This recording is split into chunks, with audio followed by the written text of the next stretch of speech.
Nous sommes au FRAC de la région Provence-Alpes-Côte d'Azur, situé à Marseille, dans le quartier de la Joliette, sur le boulevard de Dunkerque.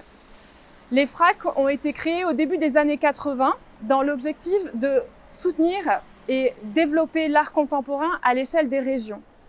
23 FRAC ont ainsi été créés, avec pour mission de collecter, diffuser et soutenir l'art contemporain.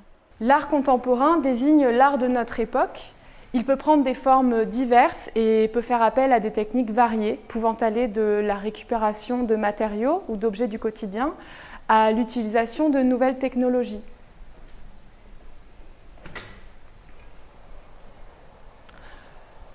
Lors de sa création, en 1982, le FRAC de la région Provence-Alpes-Côte d'Azur s'était installé dans un ancien couvent, place Francis Chirat, dans le quartier du Panier. Et c'est en 2013 qu'il déménage dans ce nouveau bâtiment, au cœur du quartier de la Joliette, qui a été construit sur mesure par l'architecte japonais Kengo Kuma. Le FRAC fait ainsi partie des FRAC dits de nouvelle génération. La façade du FRAC est composée d'une multitude de panneaux de verre, ce qui la rend reconnaissable dans le quartier puisque ces panneaux sont tous orientés de manière différente, de manière à jouer avec la lumière du soleil. Le bâtiment est construit à partir de 3 matériaux bruts essentiellement, qui sont le verre, le béton et l'acier. Il s'organise autour d'espaces de circulation ouverts sur l'extérieur dans une idée de transparence, ce qui vient créer une porosité, un dialogue entre l'intérieur et l'extérieur du FRAC. Le FRAC dispose de 3 espaces d'exposition et d'une salle de projection vidéo. Il est possible donc d'y découvrir des expositions temporaires qui présentent des œuvres d'un ou de plusieurs artistes. Ces expositions, elles vont changer régulièrement et elles peuvent accueillir aussi bien des installations, de la peinture, du dessin, de la photographie ou encore de la vidéo. La collection du FRAC vient s'enrichir chaque année d'environ une vingtaine d'œuvres.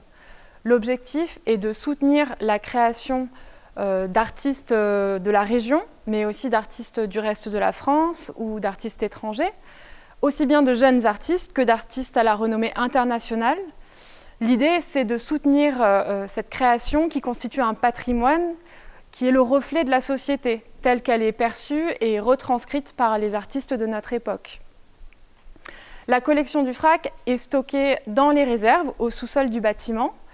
Actuellement, la collection est composée d'environ 1350 œuvres de 600 artistes.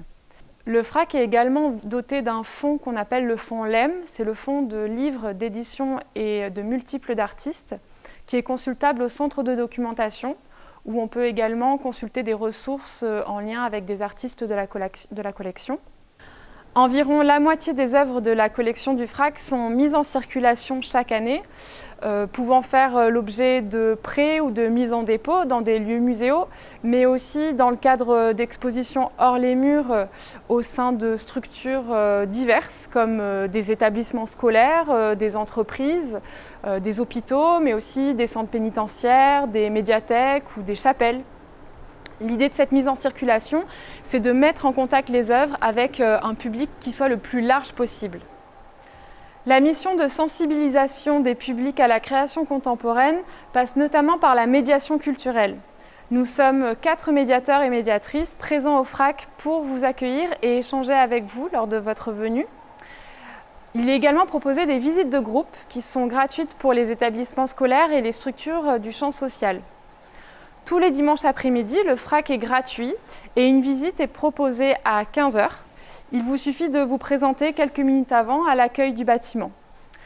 En plus des visites des expositions, des visites plus spécifiques sont proposées comme la visite des réserves ou les visites sur l'architecture du FRAC. Il y a également toute une programmation d'ateliers de pratique artistique pensés en lien avec les expositions programmées.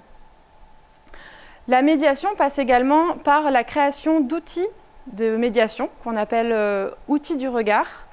Il s'agit d'activités, d'objets à manipuler ou d'expérimentations à réaliser dans les espaces d'exposition pour accompagner les visiteurs dans l'observation, encourager l'échange, l'expression de chacun et stimuler l'imagination.